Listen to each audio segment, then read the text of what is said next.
नाम में आप सबको सलाम। आपको भी सलाम। खुदावन यीशु का फजल पर फजल आपके साथ और आपकी रूह के साथ हमेशा तक बना रहे। आमीन। चंद बातें कलाम मुकद्दस को शुरू करने से पहले मैं आपको बताना चाहता हूँ कि हम खुदावन की बादशाही को प्रचार करते हैं, खुदावन की बादशाही को प्रमोट करते हैं, खुदावन की बादशाही की बातें कहते हैं और हमें उन लोगों की तलाश है जो धूप की तरह निकल कर सामने आते हैं। जाति जूलियत का नाम आपने सुना होगा, जो जिंदा खुदा को ललकारता है, इस्राएल के खुदा को ललकारता है। मेरे अजीज दोस्तों, आज अगर हमारे वालिद साहब को, जब हमारे बाप को कोई अगर ललकारे या कोई कुछ बोले तो हमें कुछ यानी का गुस्सा आता है, जलन होती है कि इस बंदे को मैं कुछ बोलूं। ऐसे ही रूहानियत में मैं बताता चला जाऊं, इब्लीस यानी कि जाति जूलियत की शक्ल में घूम रहा है, मसीहत के अंदर घूम रहा है, इस दुनिया में घूम रहा है और हमें तलाश है उस दाऊद की जो निकल के सामने आए, उस लड़के की जो निकल के सामने आए और शैतान का मुकाबला करे। हम उन लड़कों की तलाश में हैं, खुदा भी ऐसे लोगों की तलाश में है जो निकल के सामने आए और मुकाबला करे, दलेर लोगों की तलाश में है। हम कलाम मुकद्दस में से मुकद्दस मरकज की अंजील उसका 9वां बाब उसकी 2 से 3 आए। जी अनवर भाई।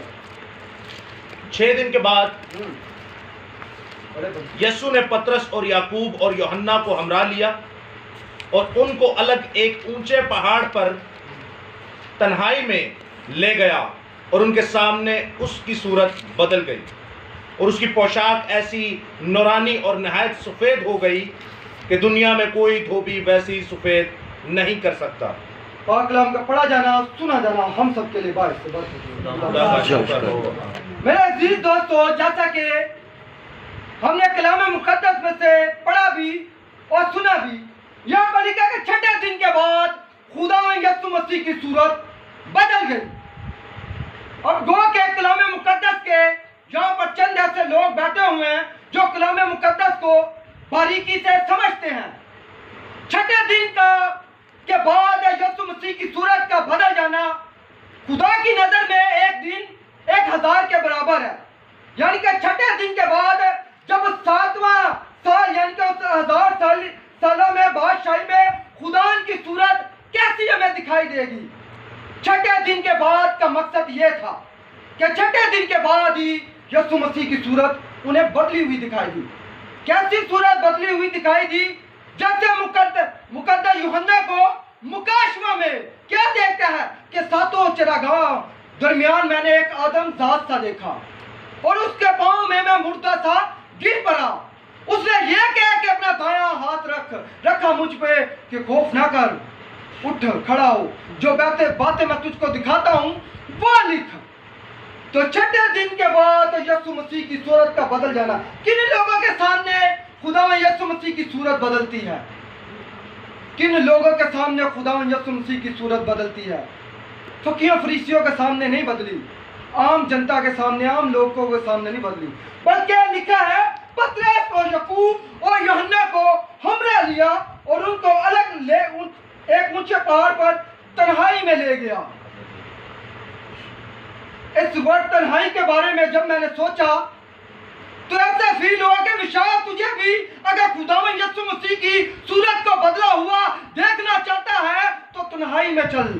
यीशु कहता तन्हाई में आ, दुनिया से जरा हट के देख मेरे को, कि देख जब कौवा काय काय करता है तो उसको खिलाने वाला मैं हूं, जमीन की नींव रखने वाला मैं हूं। जब हम तन्हाई में जाएंगे तभी ये बातें समझ आएंगी कि यीशु खुदा कैसे है, यीशु बेटा कैसे है। तो मेरे अजीज दोस्तों, अगर खुदावन यीशु की जात को समझना है तो हमें तन्हाई में जाना पड़ेगा। फिर खुदावन यीशु मसीह की जात जिस तरह वो चाहता है उस तरह हम देख सकते हैं। नहीं तो वरना किताब मुकद्दस साफ फरमाती है कि कई ए खुदा कहने वाले आएंगे और मैं उससे कहूंगा कि मैं तुम्हें कभी जानता ही ना था। तो अपने खुदा की सटीक पहचान रखना बहुत जरूरी है, बहुत ही जरूरी है। तो इसके लिए तन्हाई में जाने का मकसद यह है, खुदा बाप के आगे दुआ करना, इस कलाम मुकद्दस को डेली पढ़ना, यानी कि खुदा को डेली पढ़ना। तब आप तन्हाई में जाएंगे, दुनिया से हट के जाएंगे, तो आपको ये बातें समझ आएंगी। तो वह क्या देखते हैं कि यीशु मसीह की सूरत बदल गई, यीशु मसीह की सूरत बदल गई। अब वह बच्चे वाली सूरत नहीं जो चरनी में पड़ा हुआ था। मत्ती में लिखा है कि मैं नई पैदाइश में अपने तख्त पे, अपने जलाल के तख्त पे बैठूंगा। नई पैदाइश में इन्होंने मुकाशवा वाली पैदाइश देखी, मुकाशवा वाला खुदा में यीशु मसीह का रूप देखा। लेकिन जिसके बारे में लिखा है कि उसका छाज उसके हाथ में होगा, वो तख्ते अदालत पे बैठेगा, वो इंसाफ करेगा कौमों का। दानियल नबी रोया में देखते हैं कि मैंने बादल को खुला देखा और उसमें क्या देखता हूं, एक आदमजात, मैंने आदमजात सा देखा। उसके आगे कौमें जमा की गई, सल्तनत जमा की गई। और अंजील में कलाम मुकद्दस में, अंजील मुकद्दस में यीशु फरमाता है कि देखो मैं अपने पाक फरिश्तों के साथ आऊंगा, जलाल के तख्त पे मैं बैठूंगा। ये सूरत देखी खुदा में यीशु मसीह की, वो बच्चे वाली सूरत नहीं। अब वो बच्चा जो चर्मी में था बड़ा हो चुका है, अब वो सबका बाप है, दुनिया की नींव रखने वाला वो, आसमानों को बनाने वाला वो, हमारी ख्वाहिशात को पूरे करने वाला यीशु। तो मुकद्दस पौलुस रसूल की अगर बात करूं तो 3 दिन खुदा यीशु मसीह ने उसे तन्हाई में रखा। क्यों? क्योंकि वो कलीसिया को सताता था।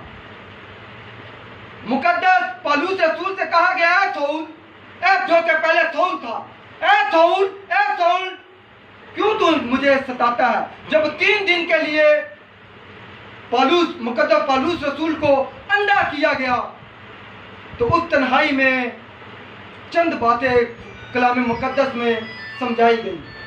वो बातें क्या थी तो तन्हाई में समझाई गई। मेरे साथ निकाले, आपको एक हिंट देने लगा हूं कि क्या वो बात थी जो मुकद्दस पौलुस रसूल को समझाई गई। ऐसे नहीं 3 दिन के बाद कोई बंदा उठ के खुदा यीशु मसीह का प्रचार शुरू कर दे, और वो भी वो बंदा जो औरतों को मारता था, वो बंदा जो बच्चों को मारता था, वो बंदा जिसके मुंह से यीशु निकले उसी वक्त कत्ल कर देता था। फिर ऐसे 3 दिन में क्या इसके साथ घटी, या इसने क्या देख लिया, ऐसी क्या तन्हाई में यीशु इसको ले गया कि इसको पता चल गया कि जैसे इसकी आंखें खुली तो इसको पता चल गया कि मैं यीशु को सताता था। तो एक हवाला अंजील मुकद्दस में से मेरे साथ देखें, लूका की अंजील उसका 24 बाब उसकी 44 से 35 आए। अगर कोई निकाल दे तो पढ़िए। 44 से 45 जी।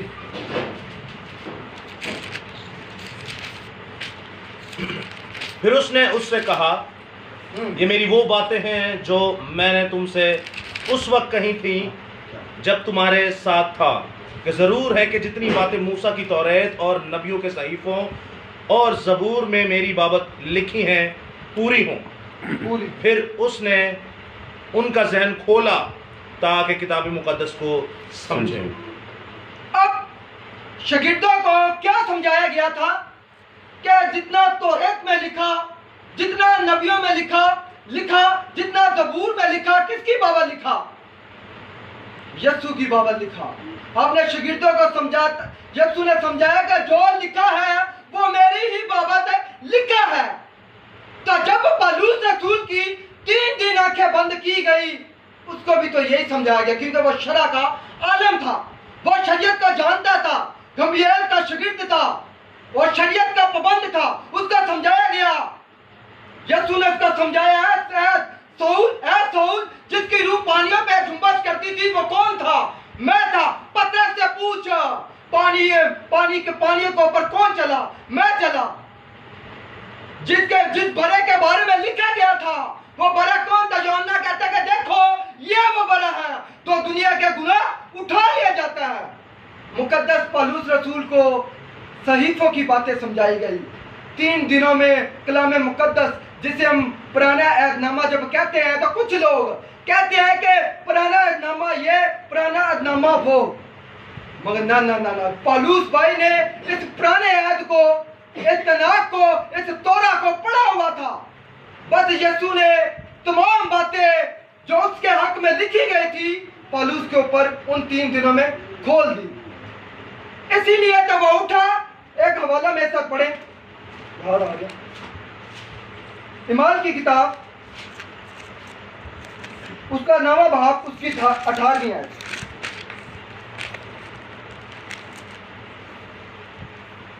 यहां पर लिखा, और फिर पौलुस की आंखों से जल्दी सी गिरी और वो बीना हो गया और उठकर बपतिस्मा लिया, फिर कुछ खाकर ताकत पाई। तो यहाँ पर लिखा है उसकी आंखें खुली और जल्दी सी गिरी। कौन सी उसकी आंखों के आगे जल्दी सी, कौन सी उसकी आंखों के सामने अंधेरा था? उसको ये बातें समझ नहीं आती जो तौरात में लिखी थी। और जब समझ आई, सिर्फ सहीफों को बताया गया कि रबी सऊल, ये जितनी बातें लिखी गई मेरी ही तो बाबत लिखी गई। और लिखा है उसने बपतिस्मा लिया। कौन सा बपतिस्मा लिया? 3 दिन। इसका अंदर रहने का मकसद यह था पौलुस रसूल का, जैसे यीशु मसीह 3 दिन कब्र में रहा, यह पौलुस रसूल ने जो बपतिस्मा लिया, खुदा यीशु मसीह के साथ मरने और जी उठने का बपतिस्मा लिया। हालेलुया! जितने भी यहाँ हम मौजूद हैं, हम जो बपतिस्मा लेते हैं, जो बपतिस्मा ले चुके हैं, उन्होंने मसीह के मरने और जी उठने का बपतिस्मा लिया। जब वो जीता था तो प्रचार करता था, जब वो जीता था तो अंधे देखते थे, जब वो दुनिया में था तो लंगड़े चलते थे, अब वो दुनिया में नहीं फिर भी लंगड़े चलते हैं। तो मैं कहने का मकसद ये, अगर हम भी खुदा यीशु मसीह के साथ जीते हैं तो हमें भी ऐसे काम करने चाहिए। ये इख्तियार खुदा बाप की तरफ से हमें मिला हुआ है। दानियल को जब शेरों की मांग में डाला गया तो वह शेरों की मांग में क्या कर रहा था? दुआ कर रहा था। यानी कि वो भी तन्हाई में खुदा बाप के अगर दुआ कर रहा था। तो जब शेरों ने उसके खाने के लिए आए तो एक शख्स था, वो कौन था? देखा इलाहज़ादा, उन्होंने देखा एक इलाहज़ादा। यीशु मसीह की सूरत उनके सामने भी बदली हुई दिखाई दी। यह वही यीशु था जो इंजील मुकद्दस में था, जो बाप इब्राहिम को नजर आता रहा, जो मूसा को नजर आता रहा, जो इसहाक को नजर आता रहा, जो याकूब को नजर आता रहा। यही वो यीशु है।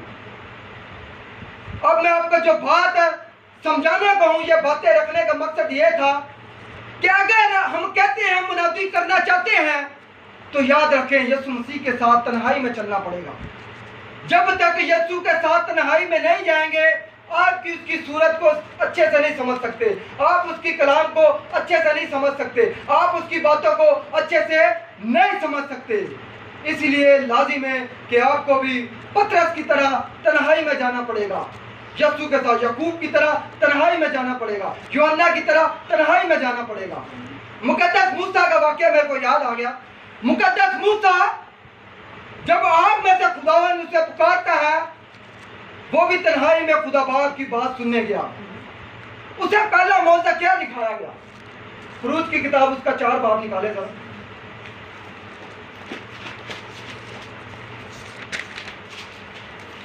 शरीयत की दूसरी किताब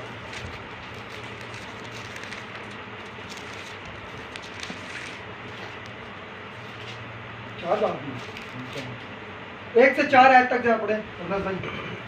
तब मूसा ने जवाब दिया, लेकिन वो तो मेरा यकीन नहीं करेंगे, ना मेरी बात सुनेंगे और कहेंगे खुदावंद तुझे दिखाई नहीं दिया। और खुदावंद ने मूसा से कहा कि तेरे हाथ में क्या है?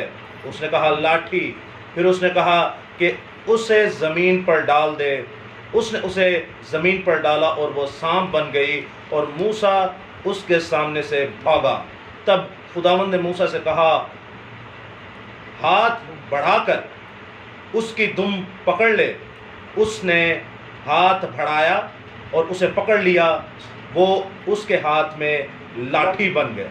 जब मुकद्दस मूसा खुदा बाप ने जब पुकारा, जब तन्हाई में दिख गया, 3 मौजे दिखाए गए। मैं पहले मौजे पे बात करने को हूँ। उसे कहा है मूसा तेरे हाथ में क्या है? उसने कहा लाठी। मूसा को कहता जरा इसको फेंक, और लिखा गया मूसा उसके सामने से भागा। अब खुदा बाप करना क्या चाहता था मूसा के सामने? क्या फरौन के सामने जब मूसा ने लाठी फेंकनी थी, वो क्या बनना था? सांप नहीं, अद्दा, ड्रैगन। इंग्लिश बाइबल कहते हैं ड्रैगन। जब उसने फरौन के जब जादूगरों ने जब लाठी फेंकी, वो सांप बने थे। मूसा का सांप, एक मूसा की लाठी विशाल सांप बना था, एक बहुत बड़ा अद्दा। तो खुदा बाप उसको ट्रेन कर रहा था, ए मूसा कुछ शैतान को पकड़ना सीख ले, शैतान को तुझे पकड़ना आना चाहिए। ऐसा ना हो कि जब तू फरौन के सामने लाठी फेंके तो तू खुद ही भाग जाए, बल्कि तुझे इख्तियार दिया गया कुछ सांप को तुमको पकड़ ले। ऐसे ही मैं ताते का हवाला निकाले, मरकज की अंजील 6 बाब उसकी 8 से 13 आयत।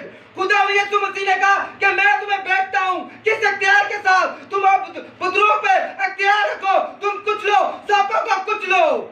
ये इख्तियार जो मूसा का इख्तियार दिया था कि सांप की तुमको पकड़ ले, ये इख्तियार खुदा बाप ने हमें दे के भेजा है। चलो इन अंजीलों का मुतालिया करें तो एंड के बाब में एक ही बात लिखी है, सबको मैं मचाऊं अपने बाप बेटे रूह के नाम से बपतिस्मा दो, यानी कि सांप की दुम को पकड़ लो। ये इख्तियार हमें दिया गया खुदा बाप की तरफ से, खुदा यीशु मसीह की तरफ से।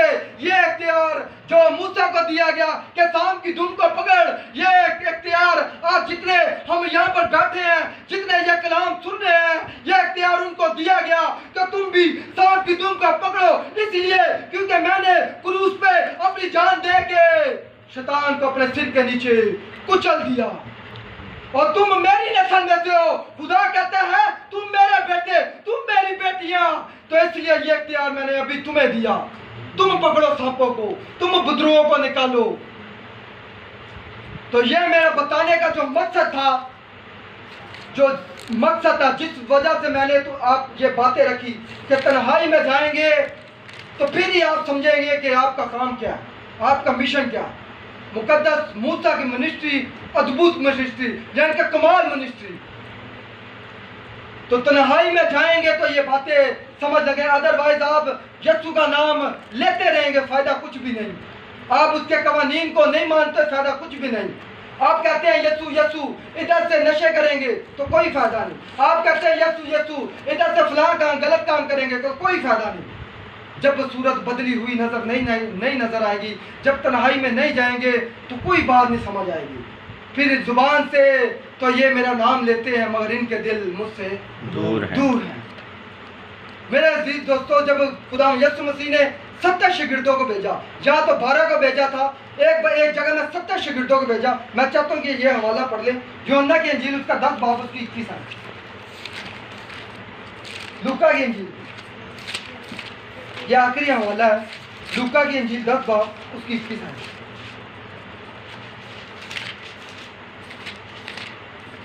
जी। उसी घड़ी वो रूह कुदुस से खुशी में भर गया और कहने लगा, ए बाप, आसमान और ज़मीन के खुदावंद, मैं तेरी हम्द करता हूँ कि तूने ये बातें दनाई और अक्लमंदों से छुपाई और बच्चों पर जाहिर की। हाँ ए बाप, क्योंकि ऐसा ही तुझे पसंद आया। और यहाँ पर पीछे इत्तबाक का जब सिनेरियो पढ़े तो यहाँ लिखा यीशु 70 शागिर्दों को भेजता है। जब आते हैं तो कहते हैं यीशु कमाल हो गया, साढ़े बदरुआ ताबे हो गया, यीशु आंदा खुश ना मनाओ, टाडा एतु खुशी मनाओ कि टाडा ना ताबे है आते लिखा गया। तो याद रखें, जब हम इब्लीस को कुचल के वापस लौटते हैं यीशु के पास, तो यहाँ पर लिखा है 21वें आयत में, उसी घड़ी यीशु रूह कुद्दूस से खुश हुआ। यीशु खुशी मनाता है कि ये मेरा बेटा आज शैतान पे गालिब आया, ये मेरा बेटा उस दिन शैतान पे गालिब आया, ये मेरा बेटी उस दिन शैतान पे गालिब आया। तो लिखा है यीशु खुशी से खुश होता है कि आज मेरे पुत्र ने तेन कुचलिया।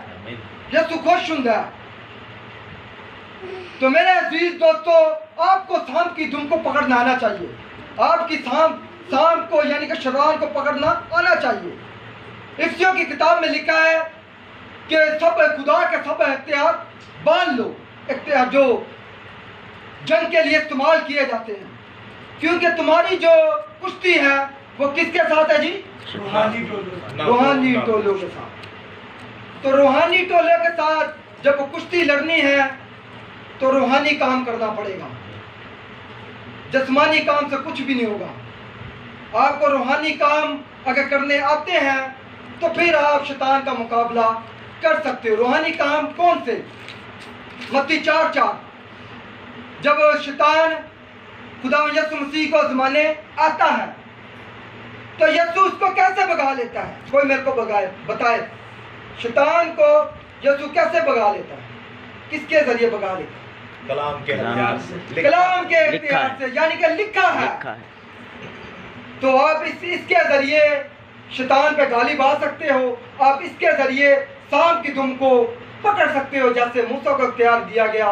नए ऐत के अंदर हमें भी इख्तियार दिया गया कि तुम सांपों को कुचलो। तो खुदा इस पाक कलाम के वसीला से आप सबको बरकत दे। आमीन।